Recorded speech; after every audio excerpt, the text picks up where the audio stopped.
Prepare yourself for invasion. This is Indie Invasion.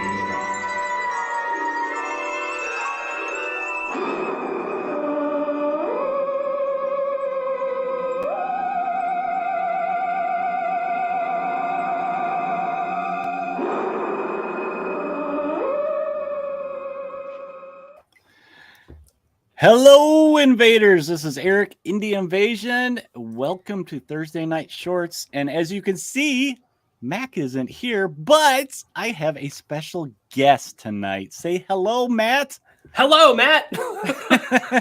I'm Matt, not Mac, but I'm close. You're close. So, yeah, tonight I have a special guest in the hot seat. We have Matt Burns on the show. Finally got you on, Matt. Matt is the writer of games like Don't Look Back, Violent Dark, both published by Black Site Studios. And tonight he's filling in for Mac, and we're going to talk about something that I was hoping, Matt, that you had more experience with than me, but we're going to check out contrast paints tonight. And he's all set and ready, but Mac usually asks me this, but Matt, what have you been working on? Man, this has been a pretty crazy week. So we were just talking about this a little bit before, but I'm doing real life terrain building. So I'm working on my kitchen. 1-to-1, right? 1-to-1. Not grimdark though, unfortunately. But stripping my kitchen out and replacing it. And I've also been working on some of these models for Yafsiga, which is another game that the Black Site currently has in their back room. So I've been painting these up. Yeah, and that's been pretty much it. If you guys haven't checked that out in the back room on Black Site Studios site, there is, one more day? It's like less than 24 hours. Yeah, it's tomorrow evening. Yep, if you guys want to get into it. Now, if you don't, the nice thing is it'll be out later, so you can get it to your leisure later. But it looks really cool. I know I joined on the streams with you, and I know what you're excited for. You just want grenades. Yes. I want black powder grenades, and I want to throw them from the watchtower. That's what I want. Yep. Rain down fire. I know. Well, we have a couple people already in, so let's see. We have some of our regulars. Good evening, Tim. Welcome in. And future boy, Alder. Good morning. See, I got coffee ready for you, Alder. We always do. And then, of course, my second, I'm teasing him right now, my second favorite knucklehead, Spaz, is here. Hey, everybody. But yeah, so the crew is here.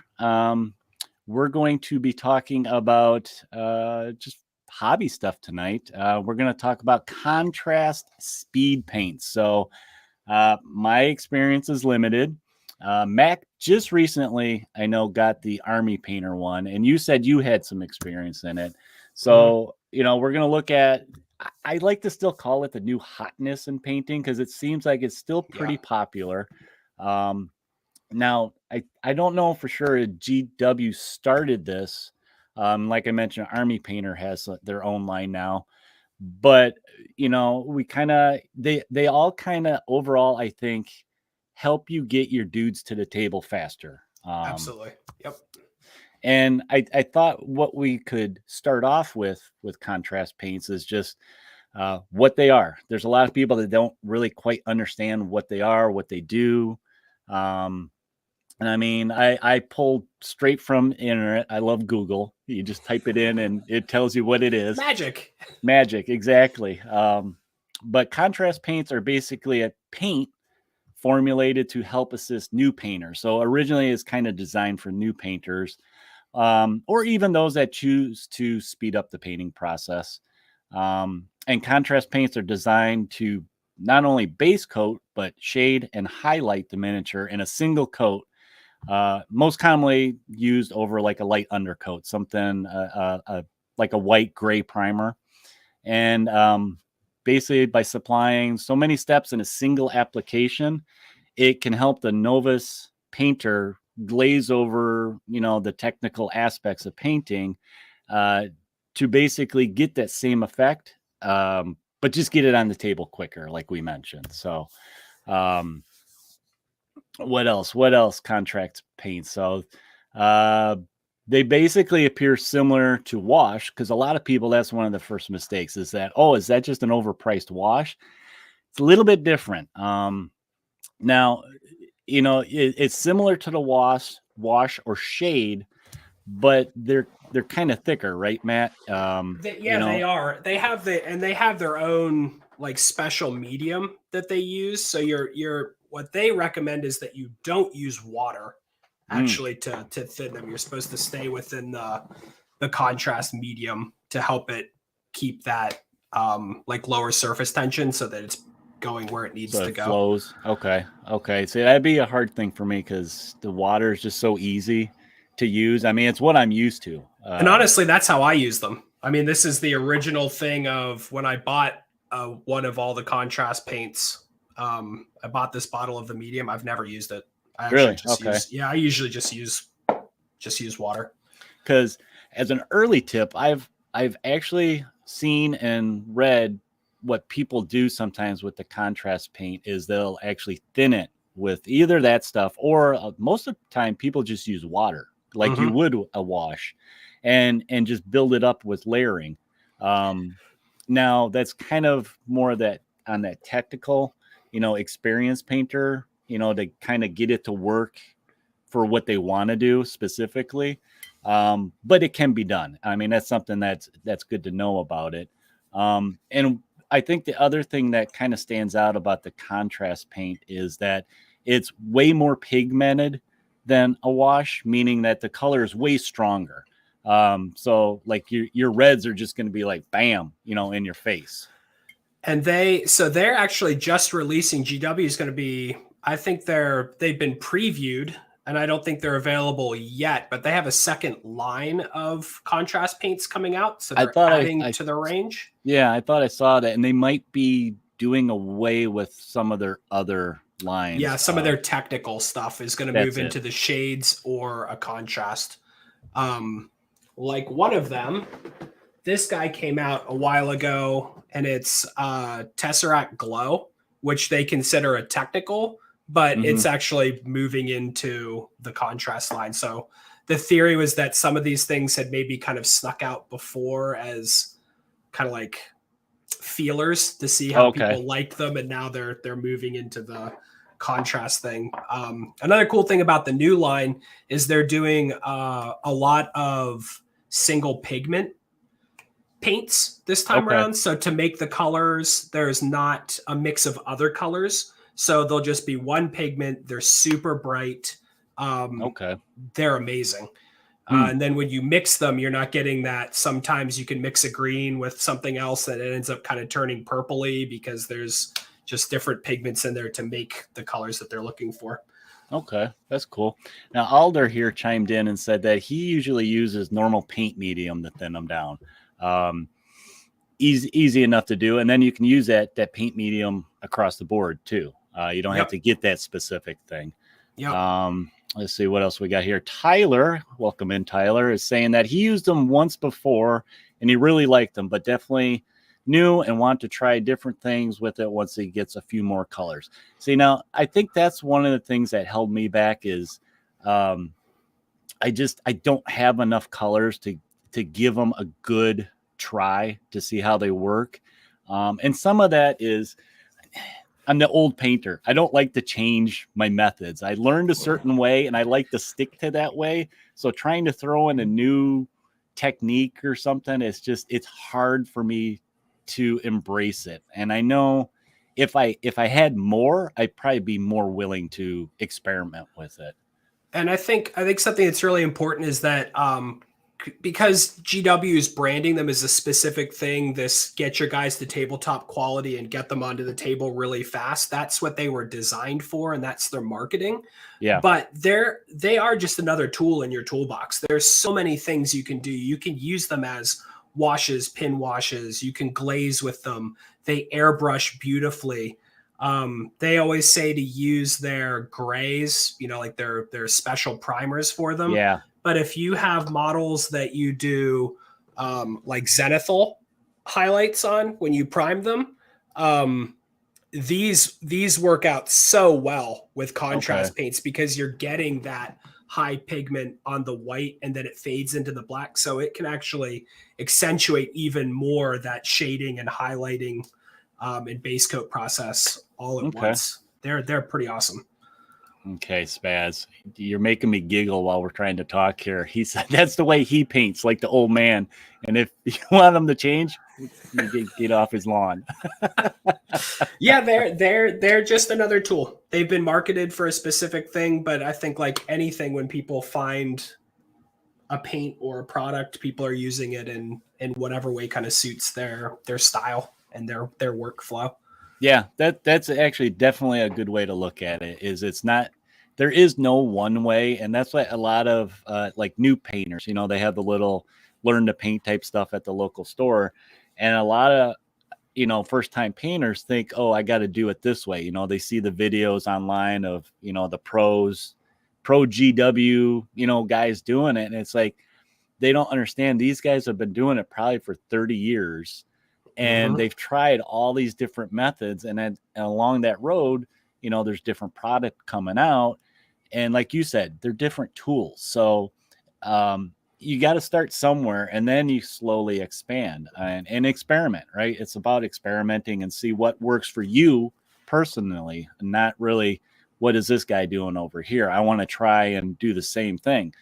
Oh, eventually you can do something that's like his, but you kind of want to do your own thing, I think. And these really, I think, will help with that.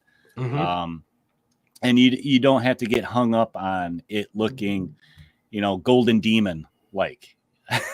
Which sometimes that happens for people. And I think, and then going further from that, they're really great for not having to worry about being Golden Demon, and you can use just the contrast, get them on the table. But then as you start to try new techniques, or your skills start to improve on your journey as a hobbyist, then you can go back and they're real easy to just layer on. I mean, you've already got the base coats essentially that then you can go in with other types of paint and just layer right over them and add washes and things into the details, and you can build on them. They're like a great little foundation to build from later, and get your 450,000 Space Marines on the table in a reasonable amount of time. And I think most of us here that watch us and stuff, it's about getting the guys to the table so you can play the games and not spend a month to paint one regiment to add to your army, and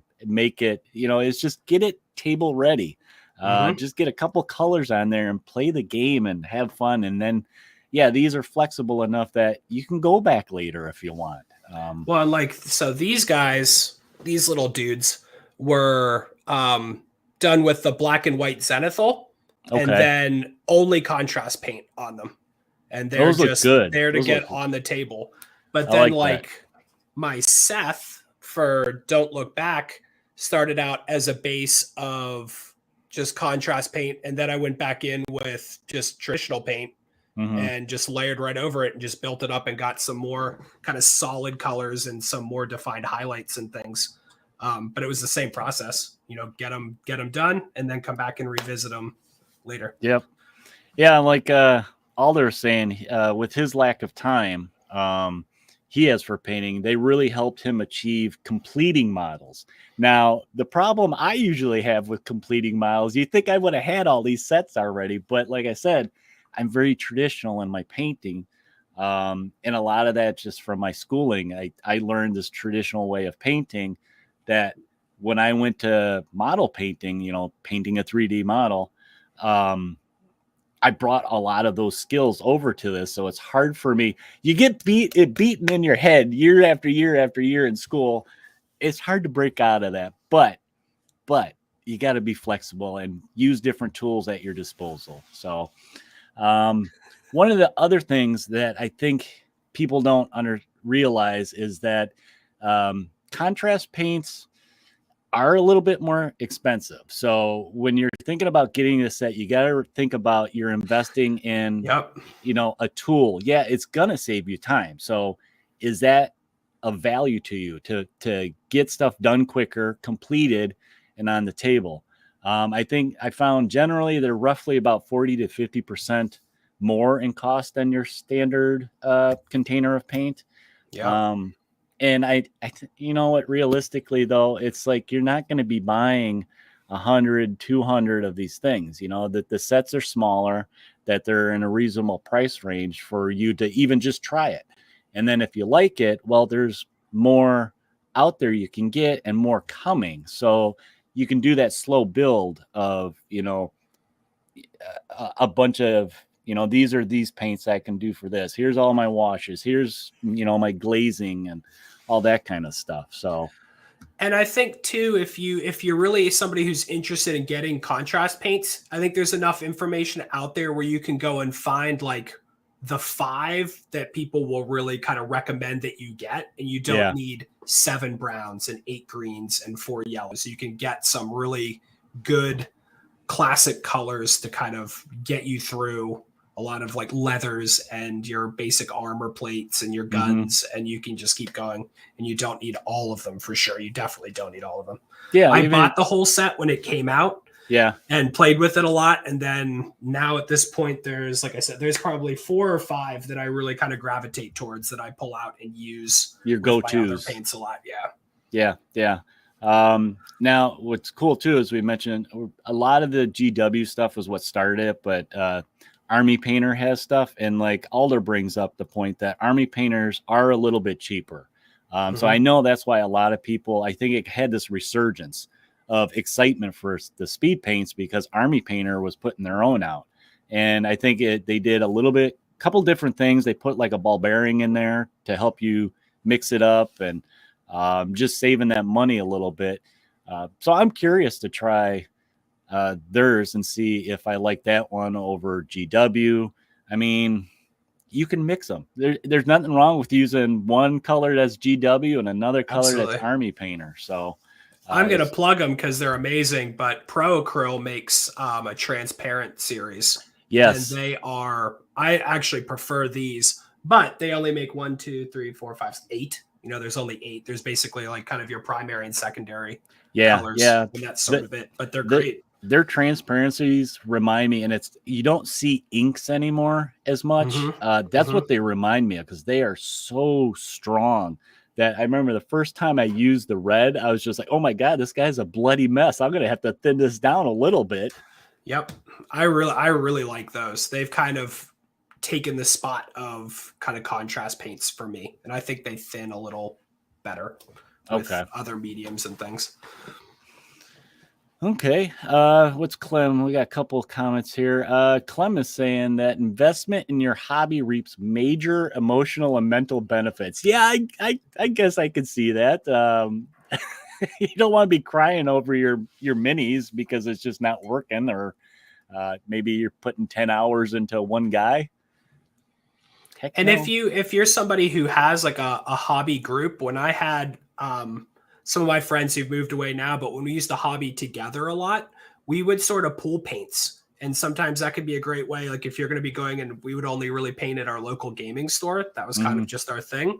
So I would buy like 5 paints. My buddy would buy 5. Another guy would buy 5. And then we would just put them into a toolbox, and that can cut down on some of the cost too. If you're not hobbying as frequently and you're hobbying with friends, then you could maybe split some of that cost up amongst other people and pool it together. Yeah, I remember going to a hobby store that had like a specific area set up for painters, and they had like a paint library that was just free to use whatever color you want type of thing. And that's awesome. Sometimes game stores do that, you know, because they want to get you in the store and painting with your buddies or, you know, as a group, which I like doing because you can bounce ideas. Hey, how's this look, you know, type of thing. So that encourages, you know, that group hobby time. So you look around at your stores to see if they have anything like that. I know I've been seeing more of that, and locally a lot of paint classes too. And they have all this stuff, you know, for the people to use. Now, I don't know if the store's kicking it in or maybe the teacher, you know, is bringing stuff, but I think the last one I saw, they were using speed paints because there's a lot of kids in the class, in the group, learning how to paint. So the speed paints were really nice for the kids that are just starting out, that they didn't feel like, oh, I got to paint like, you know, that adult over there to make it look like that. And the speed paints give them that look of that same quality almost level, that the kids felt like they didn't feel defeated. You know, they got it. They completed the whole thing for one, and they felt like it could stand up to, you know, somebody that did the traditional way. Well, and that, the attention span for kids is much different. You know, they might not even want to put in the time to base, shade, highlight. You know, that's a lot. My son, when we started playing Necromunda, used all contrast paints, did his whole Necromunda gang in like 4 or 5 days. And that was good to go. When we just started playing, it was that was really great. So they were really great for like younger hobbyists too. Yeah, who they're not going to be so concerned with that show quality look. They want to get their stuff done and on the table so they can have fun playing the game. I remember my son was playing with the painting. He would just pick like 2 colors, and the whole thing would be like bright pink and maybe a brown or something. And I'm like, oh, okay, well, that works. And then as he got older, I showed him stuff, and I'm like, well, here, why don't you take this and just put this ink on him, and his details will come back. And he thought that was like the greatest thing. We've got a lot of like crazy neon Tyranids running around this place from when my son was kind of getting into it. He really liked those models, pulled them out of the pile of opportunity, and just went to town. But it was all pastels and neons.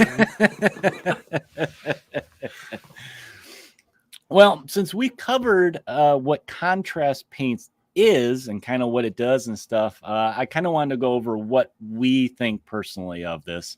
Now, I'll have to bug Mac to see what he thinks, because I know he's been using it a lot lately. He's been hooked on your dark game. He's painting. He's been doing a lot of violent dark stuff.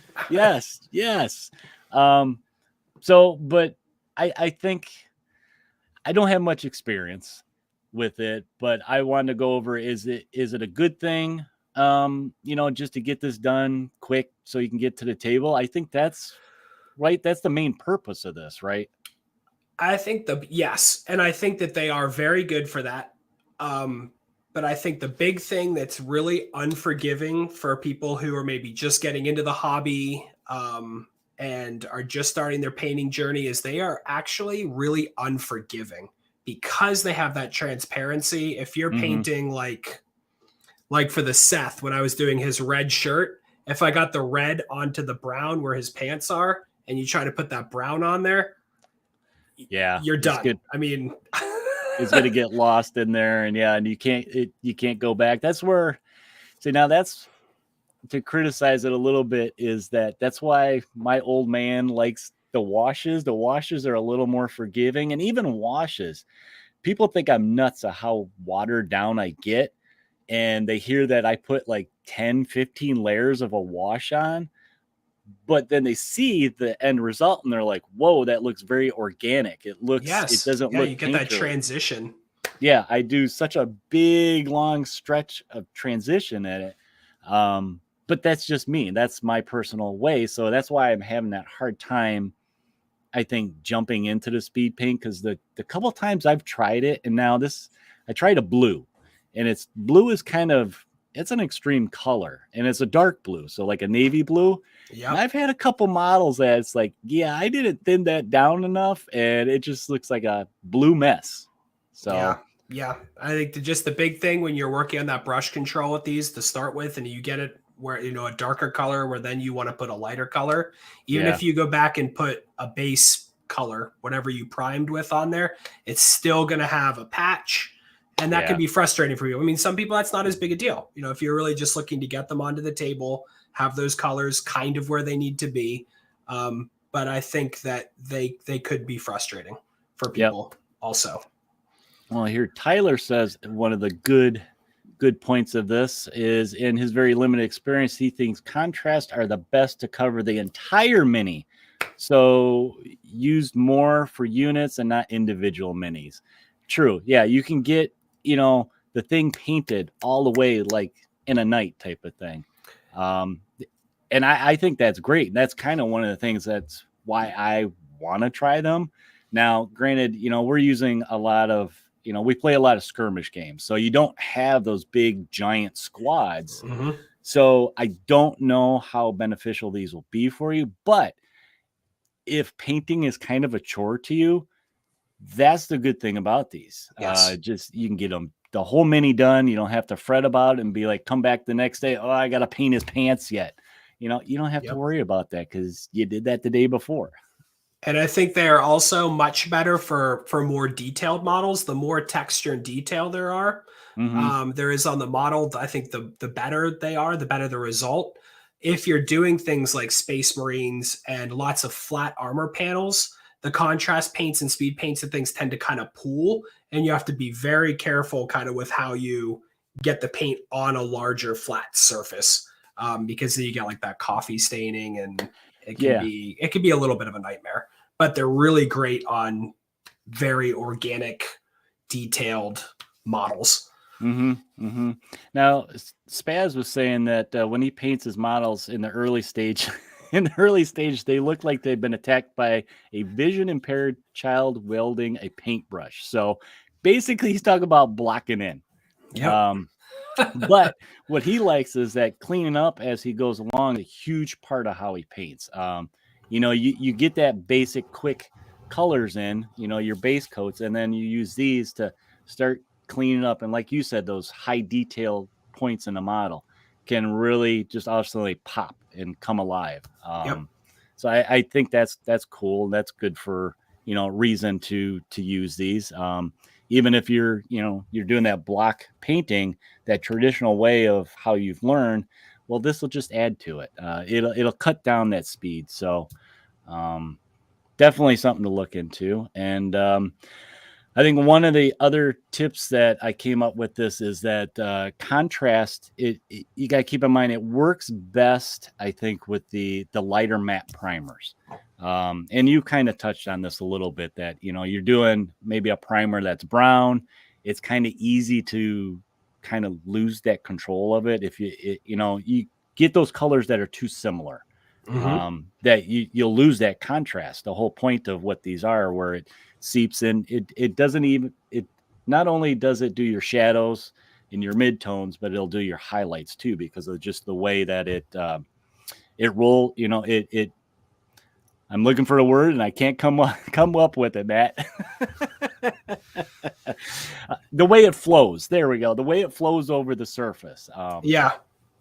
And one of the things, like if you're really into painting and that's something that you really enjoy, you could start getting into some of like the color theory behind it. And some of the fun things you can do is how you choose to undershade, like with that zenithal highlight.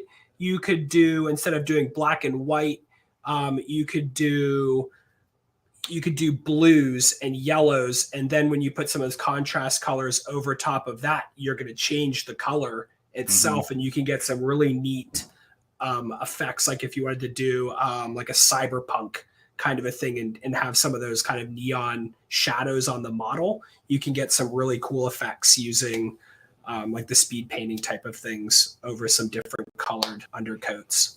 See, that's what I need to look at, because most of my models tend to go with browns.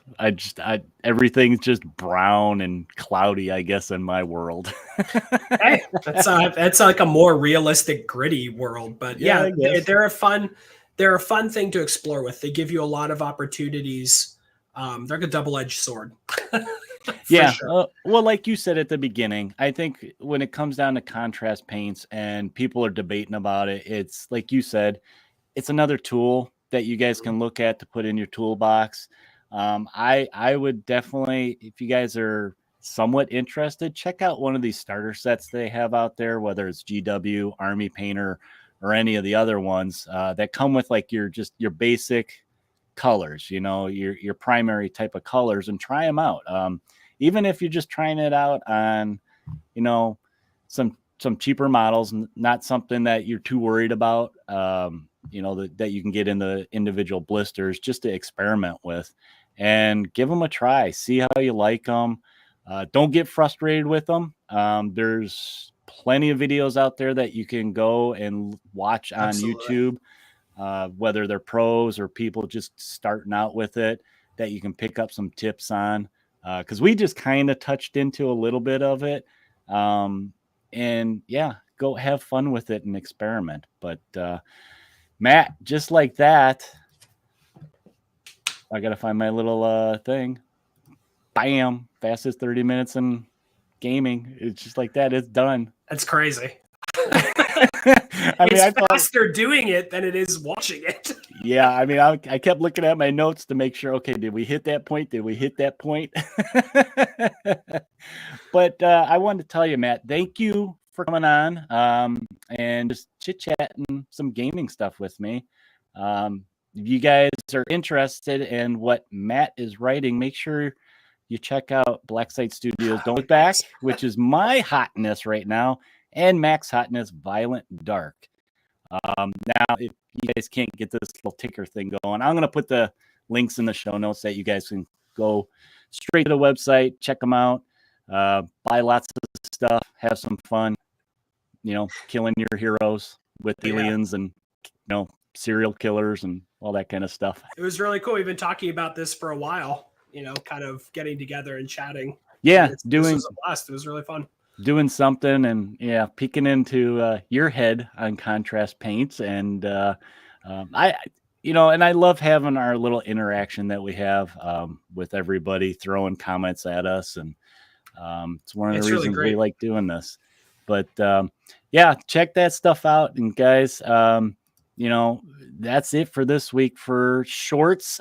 Join us every Thursday. We do live stream for shorts, and please, if you could, take time to follow, like, subscribe, smash that button, whether you're on Facebook, YouTube, Twitch, all those places that we're posting, and check out some of the other content we have if you're new to the show. And if you have any questions, feel free to drop us a line on any of the social media stuff. Send us an email, indieinvasion@gmail.com. And if you like to support what we're doing, you can check us on Patreon, and our favorite place, Redbubble. You get hats, shirts, and I was teasing Mac. He just got his new shirt for Indie Shorts. He had it on, but he couldn't get to show it off. But could make it. Yep. Next week. Him out. I kicked him out. So you're out of here. But that's all we have this week for you guys. Next week, we'll see what we're going to come up with. I'm sure it'll be interesting. But always is. While you guys are out there, I got to find my little thing to click off here. Let's do this one. While you guys are out there painting and experimenting with contrast paints, prepare for an invasion. Bye, Matt. Thank you. See ya. Thanks. Bye, everybody.